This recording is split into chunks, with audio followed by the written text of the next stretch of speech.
দেওয়ানগঞ্জ হাতিভাঙা পুরো আমখাওয়া গ্রামে রঞ্জু মিয়ার জমির সীমানা নির্ধারণ নিয়ে প্রতিপক্ষ মমিজুল বাহিনীর হামলায় গৃহবধূ আহতের ঘটনা ঘটেছে।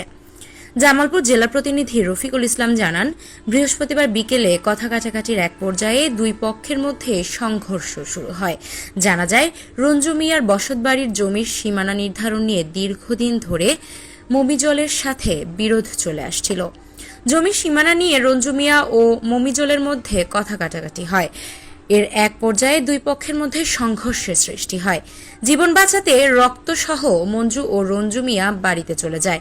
প্রতিপক্ষ দলের মমিজল, সাইম, রবিউল, রেজাউল, বানভাসী ও লালকুসহ রামদার রড, লাঠি, শাবল ও দেশি অস্ত্র নিয়ে বেআইনিভাবে মমিজল বাহিনীর সদস্যরা জোরপূর্বক রঞ্জুর বসতবাড়িতে প্রবেশ করে গৃহবধূ নাসরিন বেগম ও মঞ্জু মিয়াকে এলোপাথারি মারধর করেন। এক পর্যায়ে তাদের দেশীয় অস্ত্র দিয়ে কুপিয়ে হত্যা করার চেষ্টা করা হয়। রঞ্জুর স্ত্রী মাথায় গুরুতর আঘাত পাওয়ায় তাদেরকে উদ্ধার করে দেওয়ানগঞ্জ উপজেলার স্বাস্থ্য কমপ্লেক্সে ভর্তি করা হয়।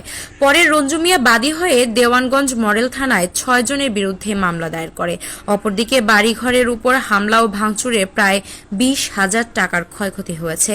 এ বিষয়ে মামলা এখনো চলমান রয়েছে।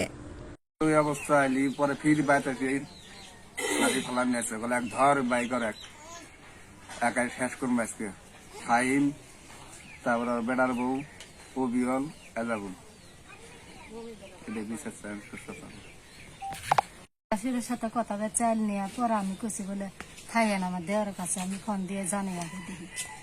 পরে অঞ্জু কলো ভাবি ঠিকই তো। পরে দুই এক কথা এগোর সাথে আমরা কথা কনছি।